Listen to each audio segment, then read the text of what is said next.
Manipuri Wari Pambi Senena Tabiriba Pumnamaku Amohna Taramno Oksari Ngasisu myamgi ngayhak pothananabagidamag warimacha ani khaktang puduna laksari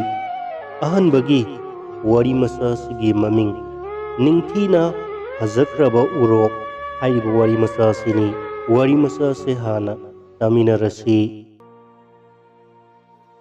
aigi imanaba amaga leitanna san macha macha saminarami leisaubung amadagi peklakpanina leitando chanap kayadi mon khre leingoi gi saruk yauba leitan dauna joy ningkhai de nongju tha lakpagi matang oikhibana nongsu padarat khazik khikki aduna aikhoi ani asauba u pambi amagi makhada nonglik thupna leitan gi sansabado sanarambani talaktuda aikhoi khungi matairomda leiba ꯑꯩꯈꯣꯏꯗꯒꯤꯗꯤ ꯈꯔ ꯍꯟꯕ ꯅꯨꯄꯥ ꯃꯆꯥ ꯑꯅꯤꯈꯛ ꯂꯥꯛꯈꯤ ꯑꯃꯗꯤ ꯌꯥꯝꯅ ꯀꯜꯂꯤ ꯍꯥꯏꯗꯨꯅ ꯑꯩꯈꯣꯏꯅ ꯃꯥꯕꯨ ꯀ꯭ꯋꯦꯖꯤ ꯍꯥꯏꯕꯗꯤ ꯏꯔꯣꯏ ꯑꯆꯧꯕ ꯍꯥꯏꯔꯒ ꯈꯪꯅꯩ ꯃꯍꯥꯛꯅ ꯃꯐꯨꯔꯤꯠ ꯃꯅꯨꯡꯗ ꯑꯍꯤꯡꯕ ꯎꯔꯣꯛ ꯑꯃ ꯍꯥꯞꯆꯤꯟꯗꯨꯅ ꯄꯨꯔꯛꯈꯤ ꯀꯗꯥꯏꯗꯒꯤ ꯄꯨꯔꯛꯂꯤꯕ ꯎꯔꯣꯛꯅꯣ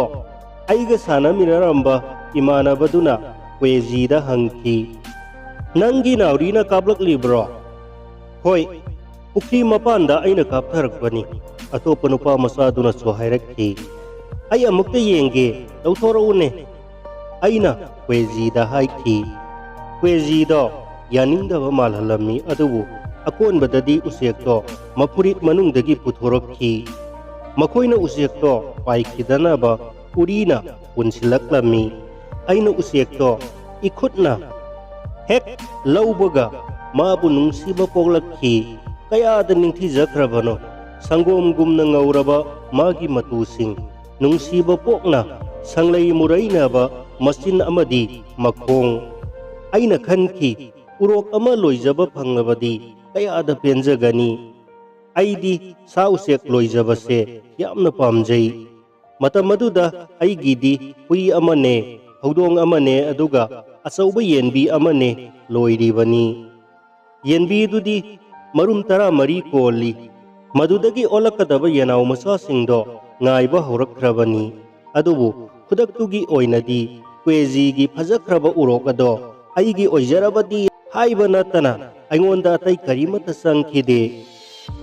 kweji na aigi maithong yenglaga aigi pukninggi wado khanglamgani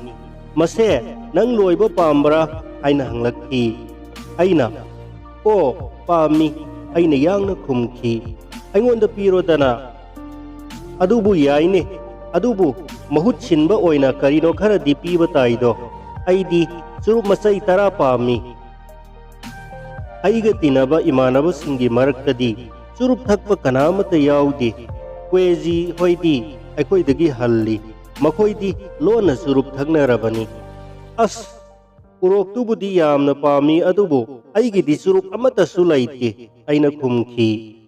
nakhoi yumda lairibi nanegi lairibadudi laibu laitrane mangondagi khara laurau as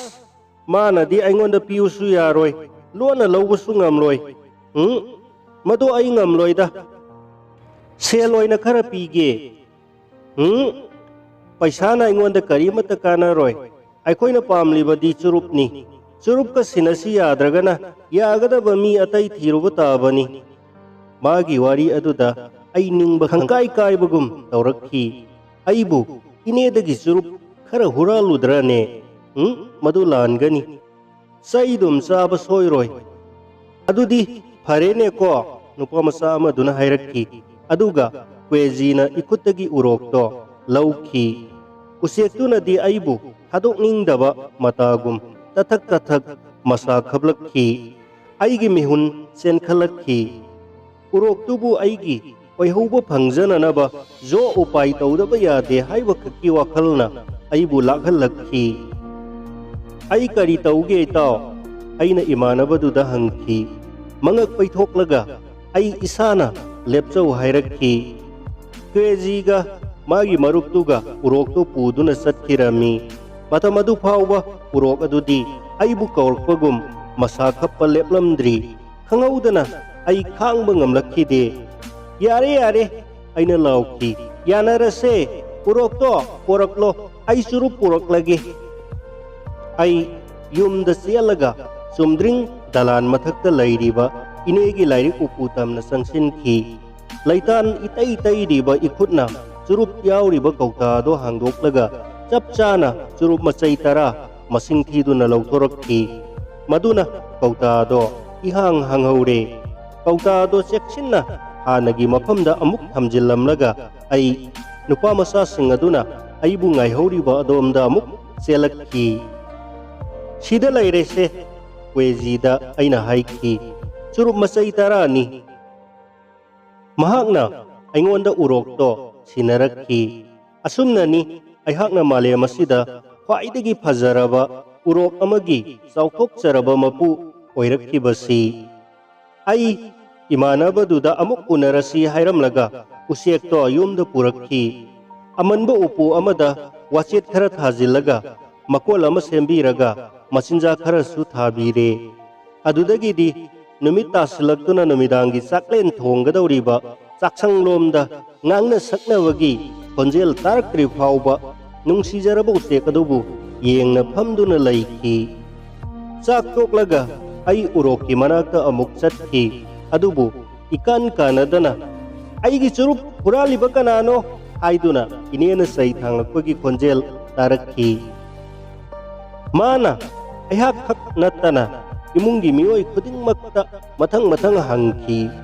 aidi surup thaktabani haibase inena khangbanina magi surup to aihakna lauramgani haibase mahakna sukhan khalamloi aroibadadi inena magi surup huranba miyoise aikhoiga punna laiminariba maupwa aigina ikhuraton san ongnani haina lepki inena haibada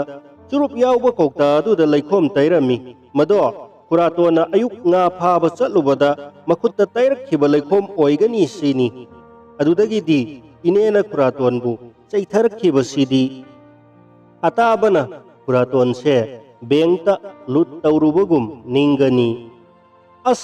aidi nangi surup to laudewani kuratona dum hai aibu nangondagi karigumba ama pambada nangonda hana haiduna talakliba natro aduga hujikti aigi subari da laijari sini yengutu upuse thandauna yauri adu ada khangde inena hairakki nangna soidana lauramgani nangna tana kanana bu oiramgadage haining khai hayu aidi nangi ariba surup to sokhide nang aingonda minamle nang huran bani aseng buhuran bamakni matung manau aingonda karigumba ama phauba hangbiraklanu kuraton sangun aingonda di yamba amagumbani inena mangonda sairiba singdo tari matik aingonda ikai jaba hena poglakhi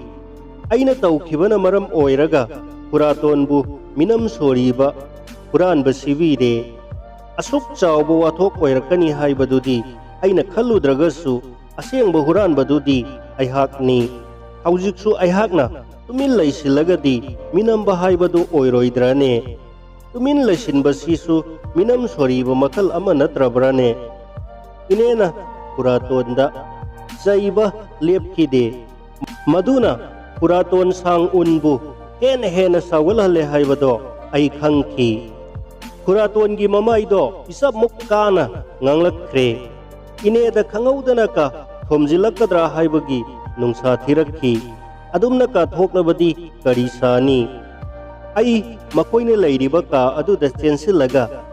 panthadana hairui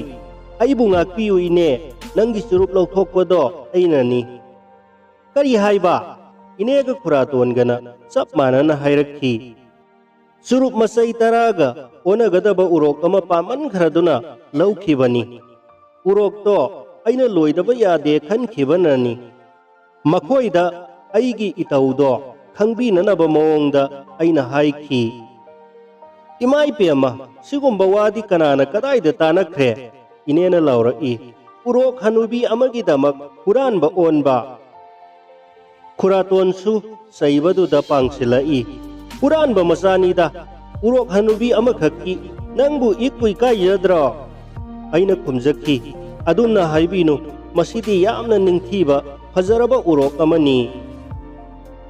Aingonda hanglamdribadi karigino inena hairakki.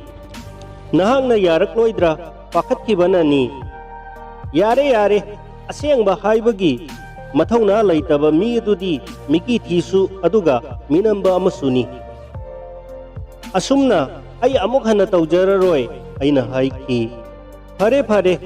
inena magi lemhoriba surup adudagi masai ama samlaga maithong khajik momona raduna hairakki. Handaki simadi ngakpirabani matung manaw amuk tawradine nangbu aina ngatet pai haina kaugadabani ko. Nang sumadaw na asawbo huranbo oirakpa soiroi. Adumna haibinu ine haujiki aina siyang na haidoktabanina aibu huranba oiribarane. Aibu ngatet paiga manarabarane. Nateda nang di huranba nateda aigi lengjumda inena momon na nungsina popop habiduna hairakki. Lao lao nangi fajarabi ningthirabi urokto aiga nakuragada ullaro lao. Aduga inedo pak nokhorakki. Aikoi ahumna aigi urok ki makon tamna satminakhingai marak aduda aina isa ithanta amuk hanna haijakki. Ai kaidongnungdasu ngatet pai gumba oiroi. Ngatet pai haibase Brahmis wari amada yauba asauba huranba lusingba amani.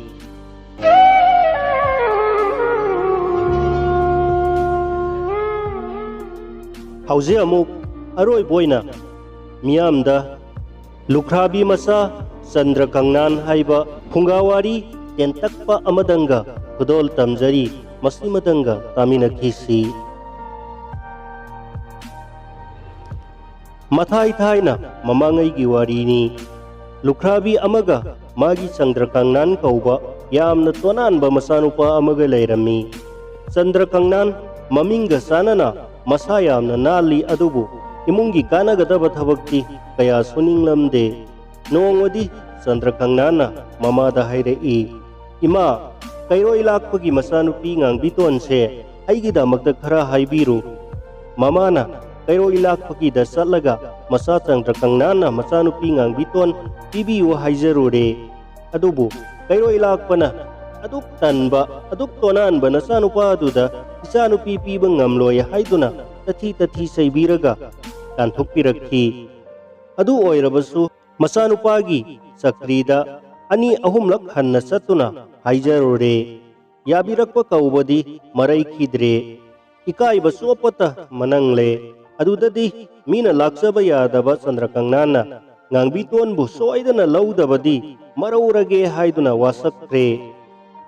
Nongma konunggi kangjai-bungda ningthaugi kangjai-roi singa bor mantri gi kangjai-roi singa kangjai singnarami. Ningthaugi kangjai-roi singdo panjil yamna pore. Chandra Kangnan su kangjai yengba yaujarami. Mahamna mayamna sanariba adugi mayai phauraga ningthaugi panagi mi tanaba Chandra Kangnana sonboy laoboy hairami. Kayada haikidraba ningthaugi kangjai-roi singnone asinabu podadi kananabu pogani. Aikoigumba ahaibadi yahongedi haidi laitradana panjal namka kananaba tahauba ningthaugi kangjai-roi singdo panjanga pobane. Chandra Kangnana hairammidunaga sumbane onthokna ikaire. Seirak aduda ningthauna hai kangjai-bung samduna chaliba nupa sibu kanano hanglakpada tahauba kangbuna mana hairammiba pumnamak tamjare. Ningthauna manaising thaduna Chandra Kangnanbu kauhaluraga wasingdo asumbara hangbada. Chandra Kangnana khurumjaraga iningthau ibungo asumbani. Iningthaugi thaujalbu phangjarabadi nanai ai panjil namka kajaba ngamjagani haijai. Ningthauna nangi mingdi kari kawi? Chandra Kangnana nanai aigi mingdi ibai ngang kaujai. Kadaida lai nanai ai kairoi lakpagi de laijai. Karam tauna lairiba nangdi aidi khangdena. Nanai ai asum ngangbiton ik ak tauduna khumjai. Asumna wari sanabadagi nupa asigi ming